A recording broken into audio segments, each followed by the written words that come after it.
नमस्कार, मैं हूं आपके साथ पूर्णिमा मिश्रा। हमारे खास प्रोग्राम क्या कहते हैं नरेंद्र मोदी में आज आपको सुनवाएंगे पीएम मोदी का वो ऐतिहासिक भाषण जो उन्होंने 11 दिसंबर 2022 को गोवा में दिया। अपने भाषण में प्रधानमंत्री ने आयुर्वेद की विशेषता बताते हुए कहा कि कुछ लोग समझते हैं कि आयुर्वेद सिर्फ इलाज के लिए है, लेकिन ऐसा नहीं है, क्योंकि आयुर्वेद हमें सिखाता है कि हार्डवेयर और सॉफ्टवेयर की तरह ही शरीर और मन भी एक साथ स्वस्थ रहने चाहिए और उनमें समन्वय रहना चाहिए।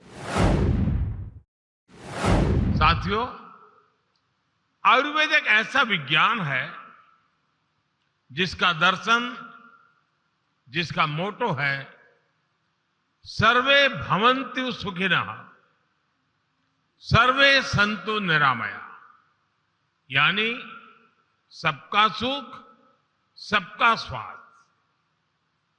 जब बीमारी हो ही जाए तब उसके इलाज के लिए मजबूरी नहीं, बल्कि जीवन निरामय होना चाहिए, जीवन बीमारियों से मुक्त होना चाहिए। सामान्य अवधारणा है कि अगर कोई प्रत्यक्ष बीमारी नहीं है तो हम स्वस्थ हैं, लेकिन आयुर्वेद की दृष्टि से मैं स्वस्थ होने की परिभाषा कहीं व्यापक है। आप सब जानते हैं कि आयुर्वेद कहता है समदोष समाग्निश्च समधातु मलक्रियाः प्रसन्न आत्मेन्द्रिय मनाः स्वस्थ इति अभिधीयते।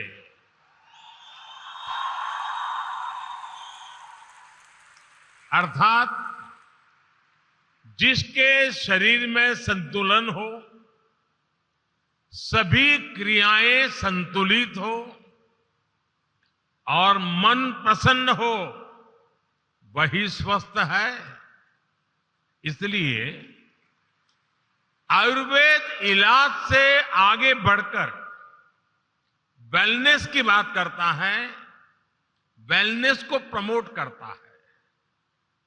विश्व भी अब तमाम परिवर्तनों और प्रचलनों से निकलकर इस प्राचीन जीवन दर्शन की ओर लौट रहा है और मुझे इस बात की बहुत खुशी है कि भारत में इसे लेकर काफी पहले से ही काम शुरू हो चुका है। जब मैं गुजरात में मुख्यमंत्री के रूप में काम करता था, हमने उस समय से ही आयुर्वेद को बढ़ावा देने के लिए कई प्रयास शुरू किए थे।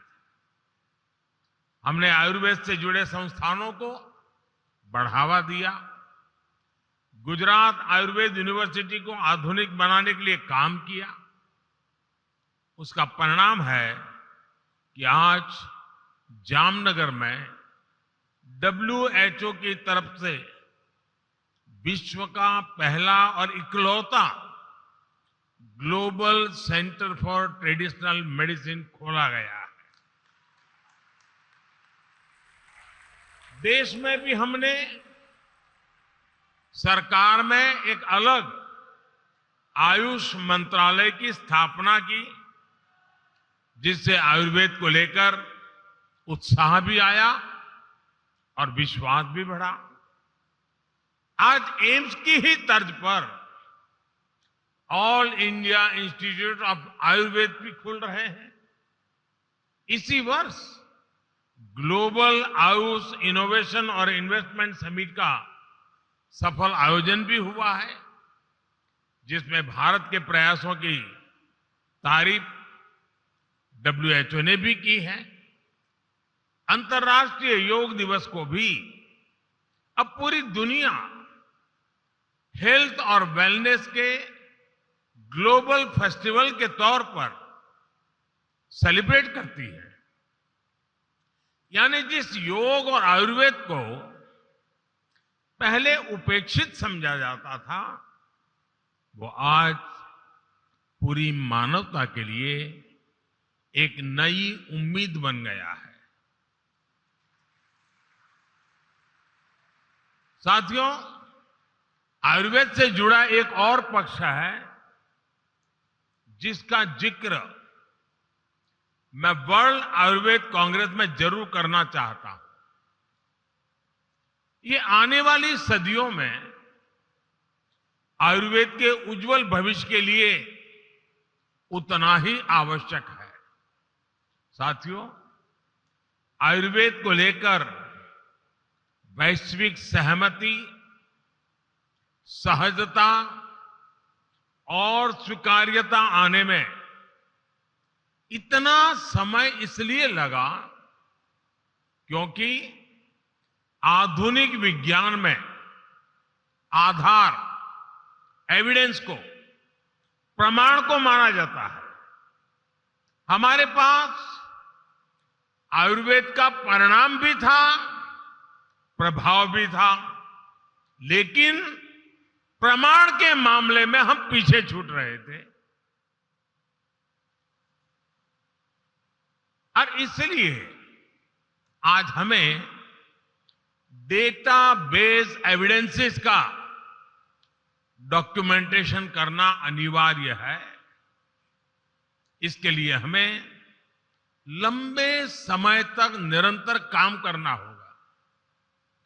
हमारा जो मेडिकल डेटा है, जो शोध है, जो जर्नल्स है, हमें उन सबको एक साथ लाकर आधुनिक वैज्ञानिक पैरामीटर्स पर हर क्लेम को वेरीफाई करके दिखाना है।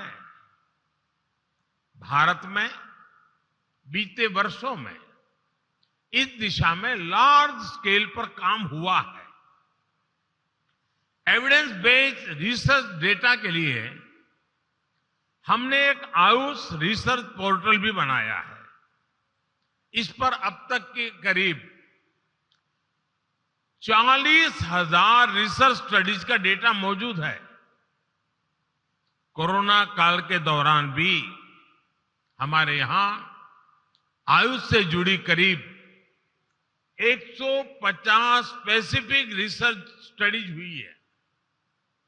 उस अनुभव को आगे बढ़ाते हुए अब हम नेशनल आयुष रिसर्च कंसोर्टियम बनाने की दिशा में भी आगे बढ़ रहे हैं। भारत में यहां एम्स में सेंटर फॉर इंटीग्रेटेड मेडिसिन जैसे संस्थानों ने भी योग और आयुर्वेद से जुड़ी कई महत्वपूर्ण रिसर्च हो रही है।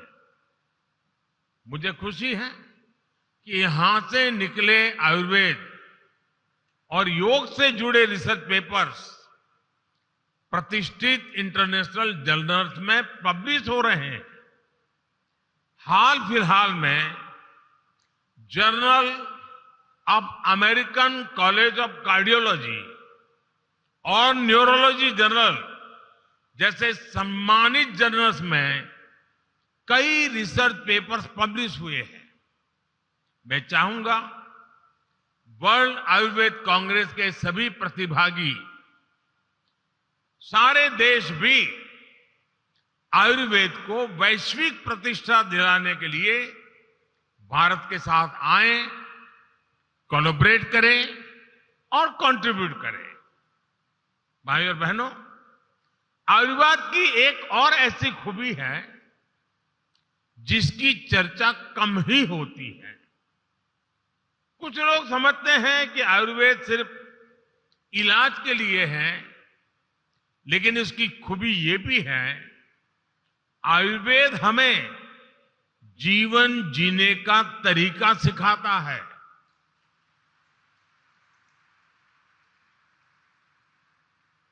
अगर मैं आधुनिक टर्मिनोलॉजी का उपयोग करके आपको बताना चाहूं तो मैं एक आपको उदाहरण देता हूं।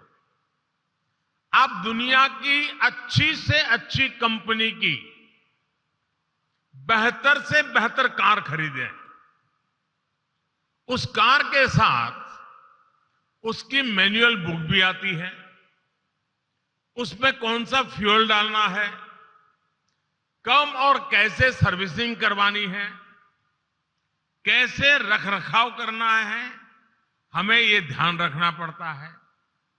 अगर डीजल इंजन कार में पेट्रोल डाल दिया तो गड़बड़ तय है। इसी तरह आप अगर कोई कंप्यूटर चला रहे हैं तो उसमें उसके सारे हार्डवेयर और सॉफ्टवेयर ठीक काम करने चाहिए। हम हमारी मशीनों का ख्याल तो रखते हैं, लेकिन हमारे शरीर को कैसे खाना, क्या खाना, कैसा रूटीन, क्या नहीं करना चाहिए, इस पर हम ध्यान ही नहीं देते हैं। आयुर्वेद हमें सिखाता है कि हार्डवेयर सॉफ्टवेयर की तरह ही शरीर और मन भी एक साथ स्वस्थ रहने चाहिए, उनमें समन्वय रहना चाहिए। उदाहरण के तौर पर आज प्रॉपर स्लीप मेडिकल साइंस के लिए एक बहुत बड़ा विषय है, लेकिन आप जानते हैं महर्षि चरक जैसे आचार्यों ने सदियों पहले इस पर कितने विस्तार से लिखा है। यही आयुर्वेद की खूबी है। साथियों, हमारे यहां कहा जाता है स्वास्थ्यम परमार्थ साधनम, अर्थात स्वास्थ्य ही अर्थ और उन्नति का साधन है। ये मंत्र जितना हमारे व्यक्तिगत जीवन के लिए सार्थक है, उतना ही प्रासंगिक अर्थव्यवस्था के नजरिए से भी है। आज आयुष के क्षेत्र में असीम नई संभावनाएं जन्म ले रही है। आयुर्वेदिक हर्ब्स की खेती हो, आयुष मेडिसिन की मैन्युफैक्चरिंग और सप्लाई हो, डिजिटल सर्विसेज हो, आयुष स्टार्टअप के लिए इनमें एक बड़ा स्कोप है। भाइयों और बहनों, आयुष इंडस्ट्री की सबसे बड़ी ताकत यह है कि इसमें हर किसी के लिए अलग अलग तरह के अवसर उपलब्ध हैं। उदाहरण के तौर पर आज भारत में आयुष के क्षेत्र में करीब 40,000 ऐसे एमएसएमई, लघु उद्योग अनेकविध प्रोडक्ट दे रहे हैं, अनेकविध इनिशिएटिव ले रहे हैं। इनसे लोकल इकोनॉमी को बहुत बड़ी ताकत मिल रही है। 8 साल पहले देश में आयुष इंडस्ट्री करीब करीब 20,000 करोड़ रुपए के आसपास ही थी। आज आयुष इंडस्ट्री करीब करीब 1.5 लाख करोड़ रुपए के आसपास पहुंच रही है। यानी 7-8 वर्षों में करीब करीब 7 गुना ग्रोथ। आप कल्पना कर सकते हैं आयुष अपने आप में कितनी बड़ी इंडस्ट्री, कितनी बड़ी इकोनॉमी बनकर उभर रहा है। आने वाले समय में इसका ग्लोबल मार्केट में और बड़ा विस्तार होना ही है। आप भी जानते हैं कि ग्लोबल हर्बल मेडिसिन और स्पाइसेस का मार्केट $120 बिलियन यानी करीब करीब 10 लाख करोड़ रुपए के आसपास का है। ट्रेडिशनल मेडिसिन का यह सेक्टर निरंतर विस्तार ले रहा है और हमें इसकी हर संभावना का पूरा लाभ उठाना चाहिए।